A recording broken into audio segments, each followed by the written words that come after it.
On Podcast Network, your team every day. You are Locked On Cowboys, your daily Dallas Cowboys podcast. Part of the Locked On Podcast Network, your team every day. Locked on Cowboys. Locked on Cowboys. Welcome back to the Locked On Cowboys podcast, part of the Locked On Podcast Network. Thank you for tuning in. I am your host, Marcus Mosher. You can follow me on Twitter at Marcus_Mosher.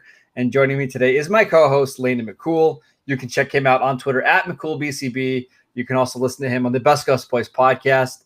Landon, I promise you we're not going to get into any training camp fights today. So how are you doing today, sir? Well, you started it, first of all. You threw the first punch, and then I felt, look, can we just talk about this real quick? We're not going to start any fights, but Kenny Young? Kenny Young, man. What's up, Young. bro? What's up, man? Like, I mean, two different times you're going to try to sucker punch our guys and then run away? Like, is that how you were taught? I don't know that's how I was taught how to fight. I don't know. Anyways. Tony Pollard, though, man. I love him even more than I did before. Yeah, dude, the Memphis boys aren't going to back down if they get a punch thrown at them. No way. So today we're going to talk about the Cowboys scrimmage that they had on Saturday night against the Rams. And let's just start with this, Landon. It seems like by all accounts, this is the most productive session the Cowboys have had, like with a scrimmage, with when you have another team there in a scrimmage. Seems like they got a lot of work done, right? I tweeted it after the practice. This was, I thought, by far the most productive one of these kind of intra-squad scrimmages that I've ever seen, at least with the Cowboys involved. Those are the only ones I've ever seen. Yeah. So I just think that they were able to get a lot of done. I think this is always an interesting live feed for Cowboys fans that have never been to training camp, because you kind of get to see the rhythm of what practice is like. Right. And for the first 30 or 45 minutes, it's them kind of working into practice, warm-ups, fundamentals, special teams. Everyone got to see that. But then after that, for the last hour, they basically did, they went from all that, they did some one-on-ones, which was very revealing. We'll talk about some of that stuff. Mm-hmm. But then for the whole last hour, they did 11-on-11 drills, whether it's goal line or situational, third down, lots of really, really, really, really good and useful reps for these guys, because, it's like they were talking about on the broadcast. It's, you start to get the other players on your team's tendencies down. Yes, and it makes it, easy to kind of make your reps look better because the opponent that you're going against really well. So this was good to kind of see them go against another opponent in a kind of controlled environment. And get a chance for, Connor Williams to get a couple of different snaps against Aaron Donald, CeeDee Lamb to get a couple of different snaps against Jalen Ramsey, Trayvon Diggs to get a couple of different reps against Jackson and Kupp. So I just think that this kind of work, it has such value if done correctly. It isn't always done correctly, but I think McCarthy and McVay did a great job of structuring it so they had their offense and their defense separated out on separate fields going against each other, and they were just able to get a whole bunch of work for both units at the same time for that whole last hour of practice. Does it worry you at all that the Cowboys are practicing against the Rams, who could very well be one of the NFC contenders this year? Is that an issue at all? I mean, I think it's actually good because I'd rather go against a team that's good, right? Yeah. I mean, I think it's a good measuring stick. I think what Aaron Donald is. What Jalen. I mean, the guys that I just mentioned, those are known quantities in the NFL to a large degree. And I think that the Rams are a very well coached football team. I think we can all agree on that. Mm-hmm. So I think that this is a really good opportunity against a quality team, against one of the better teams in the NFL, to kind of really get some good work and kind of ramp up towards what we're going to see the rest of the preseason. I think that, there's these two teams, head coaches are smart. They know how to keep things vanilla enough that this isn't going to reveal any deep, dark secrets if these two teams have to play each other in the playoffs later. So, I think that that's kind of overblown. And if anything, it's more than mitigated by the advantages you get by having your players go against players that are, like I said, known quantities in the NFL, really good players, in some cases, all pros, top of their position. So let's just update you guys on some injuries that happened yesterday. Terrell Basham, the defensive end, he suffered, I believe, what Todd Archer called a minor ankle injury.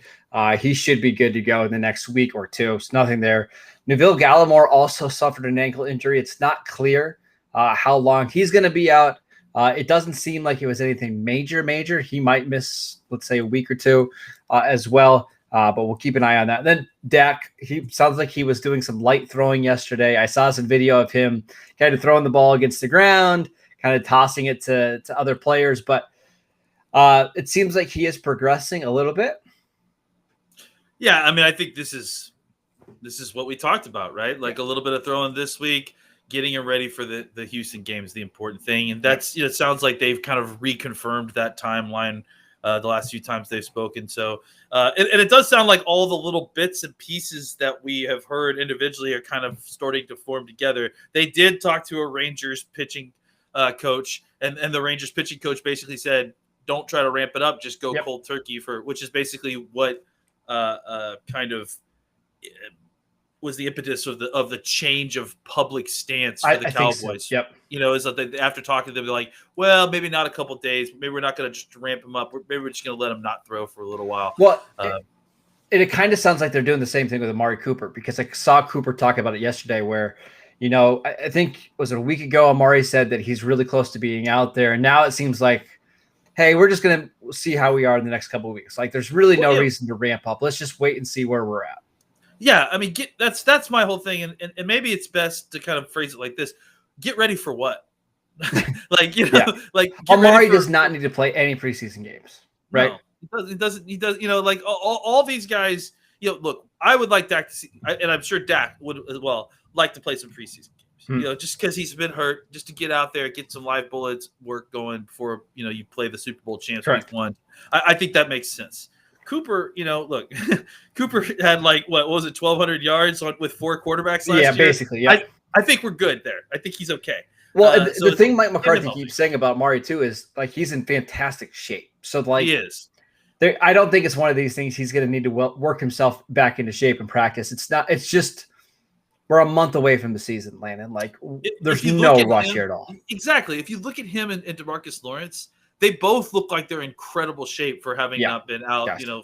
They neither one of them look like they need to be worked back into shape. Both of them look like they're in the best shape that we've seen them. I hate to be best shape of their life season, but Cooper looks thinner. Lawrence looks sleeker. Those guys, like, they, we're noticing the difference, not just them telling us they're in the best shape of their life. And then on top of, like, Amari, like, if they were in a new offense and there was new verbiage and all that kind of stuff, then maybe missing some time would be a little harder. But he's been playing in the Kellen Moore offense for several years now. It's the same offense they ran last year.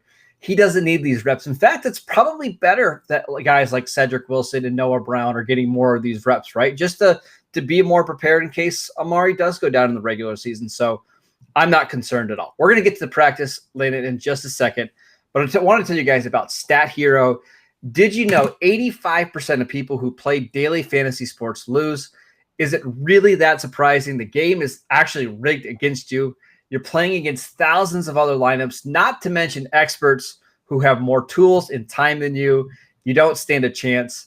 Introducing Stat Hero. It's the first ever daily fantasy sportsbook that puts the player in control and winning within reach. Here's how it works. Stat Hero shows you the lineup and dares you to beat them. It's you versus the house in a head-to-head fantasy matchup. You name the stakes, winner take all. You have the advantage. Stat Hero is literally showing you their lineups ahead of time. No one else does that. You are in total control. Stat Hero is DFS the way it was meant to be, one-on-one. Play Stat Hero now and change the odds. All you have to do is go to stathero.com/lockedon and sign up for free. And right now, you can get 3 times back on your first play. stathero.com/lockedon. All right, Landon, let's talk about some of the actual matchups that we saw at the scrimmage on Saturday. I think we have to start with CeeDee Lamb against Jalen Ramsey. Like the one clip that's gone kind of viral on Twitter, thanks to David Hellman. Just CeeDee roasting Jalen Ramsey. How did you think CeeDee performed in the scrimmage? I mean, it looked like CeeDee. It just didn't look like, it didn't look like Jalen Ramsey had an effect on him, really. It's just, No, he's continuing to do his thing. Jalen Ramsey had a great practice. Like he was all over the place with a couple different guys. He had a couple different routes against Gallup that looked good. But, I think there were only like, 2 or 3 routes that we saw CD versus Jalen, just because Jalen was practicing a lot from the slot. And CD was, he just toasted him on at least one of them.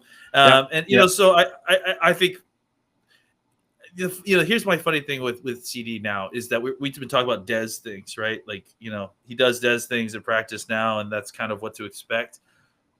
The crazy thing about Dez things is that we didn't have another wide receiver, not practicing, who is as good, if not better than CD, still waiting in the wings, So Yep.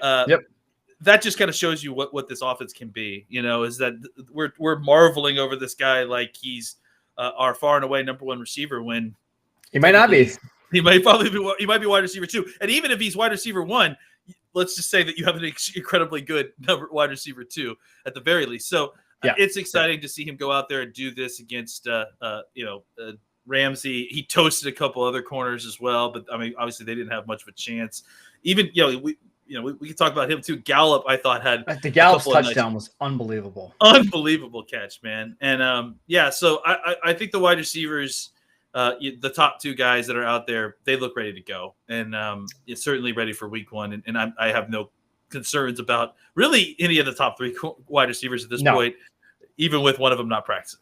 I don't really have any concerns about their top 5 receivers, to be honest. Like, if they just decide to roll into the season with Cedric Wilson and Noah Brown as their top 5, the same guys that we saw last year, they're fine. I mean, Noah Brown continues to be one of the more underrated receivers in the league. We saw that in preseason this year. Feel really good about their wide receiver core. Let's talk about the quarterback, Garrett Gilbert. It looks comfortable, right? Like, it's pretty clear that he's decent. Is that the right word? Look, I mean, confident? I'm not in a rush.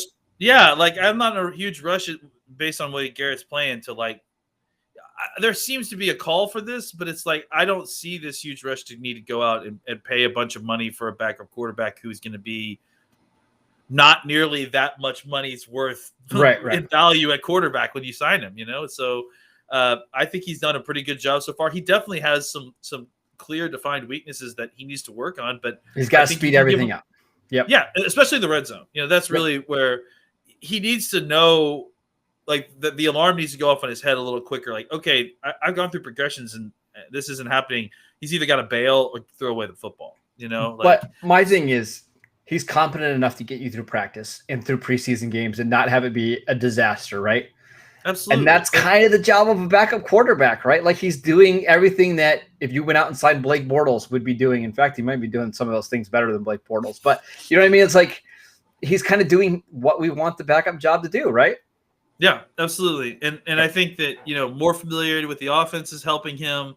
Again, I think more snaps will help him a little bit, just kind of continue to go through things a little bit quicker. I would love to see him play the entire first half against the Cardinals on Friday night. Yeah, absolutely. And why look, not? I'm not saying that we shouldn't necessarily go out and get a quarterback, but I think that his play has put it in such that you certainly don't feel the need to have to go out and do it today. Correct. Yes. So I've been pretty satisfied with the way Gilbert's played, especially when we saw what we saw last year with him against Pittsburgh. He showed us something, and I think he's continued to kind of get a little bit better since then. So I'm more than satisfied to kind of continue seeing what he's got left, and then if we need to evaluate that once we get towards the end of preseason, see if we need to get another guy. Cut downs is a perfect time to go quarterback shopping. Absolutely. Let's finish up on the offense by talking about the offensive line. Connor Williams, man, listen, he is not scared, and I love that about Connor Williams. Yeah. I mean, from what I saw, it sounds like he had a pretty good practice. Any thoughts on Connor? I was actually going to comment on the same thing. Is that you go back and you look at that Connor is not scared. Connor isn't scared of anything. Connor stepped into this offensive line room as a rookie with 4 solid starters.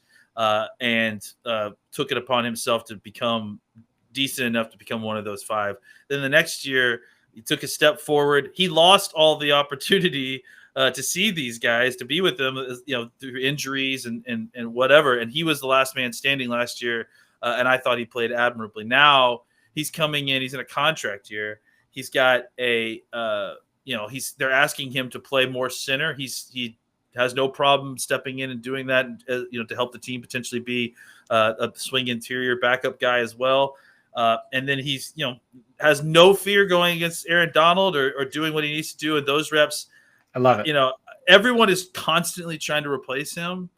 I think Connor Williams is a pretty darn good football player and a better than average starter at his position. And I think that, we're starting to see that kind of show itself a little bit more. And could not be more proud of him for the reps that he showed against Donald, both in one-on-ones and a team. Yeah, Connor Williams' contract is up after this year, and he's one of the more fascinating players. I'm curious to see what the Cowboys do, because they've always valued the offensive line. And if Connor continues to progress like I think he's going to, it's going to be awfully hard for the Cowboys to let him walk in free agency. He's still only 24 years old. Like, there were guards in this draft that were 24, like, coming into the league, and he's got all that experience. He's gotten better every single year. Really curious to see what happens. Last one, Connor McGovern. Any thoughts on him? Yeah, same thing. I mean, again, some great reps against Aaron Donald, which even more impressive for a guy like Connor McGovern, who has not played a ton of snaps in the NFL, has really started to come into his own this year. He definitely, there was a couple reps later on in practice where Donald got him really good. But that's not. I mean, Aaron Donald's the defensive MVP. And then, there was one where Connor got beat by a swim move and then was able to really recover well and prevent Donald from getting the sack. So, look, we can say what we want. And look, I got to throw this in too. I thought Tynischke had a good practice yesterday. Okay. And I think that we've talked about this, and there's been a kind of overreaction to one or two bad reps by Tynischke, and not that he's been fantastic, but I think that his situation is a little bit better than we've all been anticipating, just because I see more positive reps from him than negative, for sure. So I would just also mention Lyle Collins. I thought Lyle had some good reps yesterday. Absolutely. Yep. I mean, I think the offensive line in general had a really good practice yesterday for the most part. So I'm feeling a little bit better about that situation than I was. Yeah, I feel pretty good about the offensive line. The depth is still up and down depending on the practice you see and the game you see. But you at least have solutions, right? At least you've got, like, at the worst, if there's a tackle injury, you kick Connor McGovern into guard, you put Zach Martin out of tackle. Yep. If you have to. I want to talk about the defense, but I want to first tell you guys about BetOnline, the fastest and easiest way to bet on all your sports action. Baseball season is in full swing, and you can track all of the action on BetOnline. Before the next pitch, head over to BetOnline on your laptop or mobile device and check out all the great sporting news, sign-up bonuses, and contest information. Don't sit on the sidelines anymore, as this is your chance to get into the game as teams prep for their runs to the playoffs. Head to the website or use your mobile device to sign up today and receive your 50% welcome bonus on your first deposit. BetOnline, your online sportsbook experts. I also want to tell you guys about Built Bar, the absolute best tasting protein bar out there.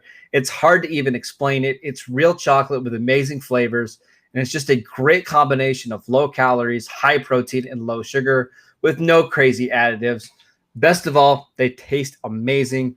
Go to BuiltBar.com and use promo code LOCKED15, and you will get 15% off your next box at BuiltBar.com. All right, let's talk about the defense, Landon. And the guy that we have to mention first, I think, before anybody else, is Maurice Kennedy, right? Like, again, another practice where he performs incredibly well. He had, I'm sure you saw the video of the interception, right, that he had on Matt Stafford. Oh, my God. Yeah. It was amazing. I don't know if I saw it live and screamed at my TV. It was like, blah, blah, blah. I mean, it was we're at a point where he's a lock to make the roster. The Hollywood meme, right? So we're at a point where he's a lock to make the roster, right? Yeah, I mean, honestly, there's an interesting conversation going on Twitter. It's like who's going to get cut for Maurice Kennedy, and man, what a luxury, right? Like, what a luxury, If we were able to, like, have this conversation or to know that we were going to be able to have this conversation a month ago, right? Or a month and a half ago, how thrilled would we be, right? Because we're just looking for enough cornerbacks to fill a roster than maybe be trolling some other teams cutdowns to hopefully pick up some depth. But at this point, we've got more decent corners than we know what to do with. Now, there's still some decisions to be made about who, cornerback 2 is and who's getting the lion's share of the snaps or the starters. But I mean, having Brown, having Joseph, having Nashawn Wright, all these guys who have had really good training camps. On top of the Trayvon Diggs, who we should talk about as well, had 2 pass breakups. He did get beat by Deshaun Jackson once, but that's just an annual tradition of Deshaun Jackson beating us for an 80-yard touchdown. Yeah, I mean, to be honest, they only had 1 deep pass against us that whole practice, though.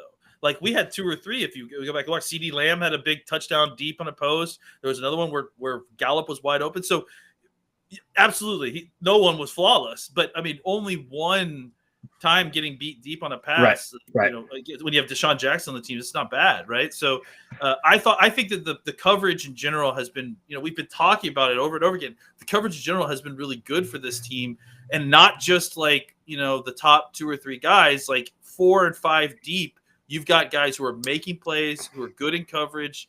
What a luxury. Honestly, that bodes well for this defense really looking good this year. Do you think it's a talent thing that, they just have more talent in the secondary than they had last year? Or is it like they're just more comfortable with the scheme? I mean, look, I think we were too quick to completely write off Anthony Brown and Jordan Lewis based on what happened last year. I mean, especially Anthony Brown, who basically played the entire year with broken ribs and at one point punctured lung. I mean, that's not easy to run with, right? And I just think that there's a lot of talent that was on this Cowboys defense last year that, much in the way it is showing itself this year, it just did not show itself last year. They just weren't able to avail themselves, whether that's scheme, whether that's comfort in the scheme, whether that's individual players having bad years. I don't really know, but all I know is that there was a lot of guys in this team who at one point were considered talented, and then after last year suddenly weren't considered talented, and now we've come back into training camp and think people seem to be comfortable with what they're doing, and now those guys seem to be playing back up to their level. So, to me, the guy that's in trouble right now is Jordan Lewis needs to be on the field more, and there is a reason that we haven't really heard his name much, and it isn't because he's been out there and not practicing well. It's because he just hasn't been out there, and so he started to work his way back into camp. I saw him with a pass deflection yesterday. They probably should have had an interception on, but I think, if we're talking about guys who may be, surprise cuts, I wouldn't be looking at Anthony Brown. I would be looking, at Jordan Lewis. The problem with that is Robinson. It's like, it's those down roster guys. The problem with Jordan Lewis, because you gave him a contract this offseason, like, you don't gain anything by cutting him. You actually have to pay him $2 million to cut him. So he's probably on the roster where I think what's ultimately going to happen, they're going to have to go short somewhere else they weren't planning. Yeah, whether that's receiver, like instead of keeping 6 receivers, they only keep 5. Maybe they don't keep as many safeties. Maybe you only keep how many safeties? 3 safeties? Could you keep Casey Hooker and Donovan Wilson? I mean, look, we're not ready to have this conversation yet because it's still early. But man, Curse plays a lot with. Well, Makamu has made plays as well. So my point is that you've got a bunch of safeties that you like as well at this point, or at least that we're seeing them use a lot, right? Like, I don't think the Curse has been terrible, but he plays a very specific role, and so maybe the thing is that, like, you can't keep Curse and Neal. You can't keep both, right? Like, because they kind of both, even though one's a linebacker and one's a safety, they're both playing basically the same position, right? So, I think it's going to be kind of a more holistic view of the defense versus, it's going to be 11 cornerbacks, 3 safeties, and you know what I'm saying? Like, we could cut this safety, like we could cut Curse if we're keeping Neal. Neal if we keep it Curse, even though those are different positions, they kind of play the same spots on certain packages. So, I think this year's cut down is really going to be difficult because we're really going to have to take a step back and kind of, especially on the defensive side of the ball, take a holistic view of what the way the roster looks. there's going to be some good players the Cowboys cut at other positions because of their depth at cornerback. It's just going to be the way it is. Like CJ Goodwin, I'm telling you right now, is going to make this roster, and people don't put him in the cornerback conversation at all, but he's going to be one of the 6 or 7 they keep. You're going to have to find ways to go short, whether it's at running back. Maybe you don't carry 3 quarterbacks. Maybe you only carry 2 and see if Cooper Rush can make your practice squad, right? Like it's going to be an interesting challenge. Any other guys on defense you want to mention before we head out? Michael Parsons. I mean, it sounds like a broken drum, but he's just all over the place. He had pass deflection. He had a sack.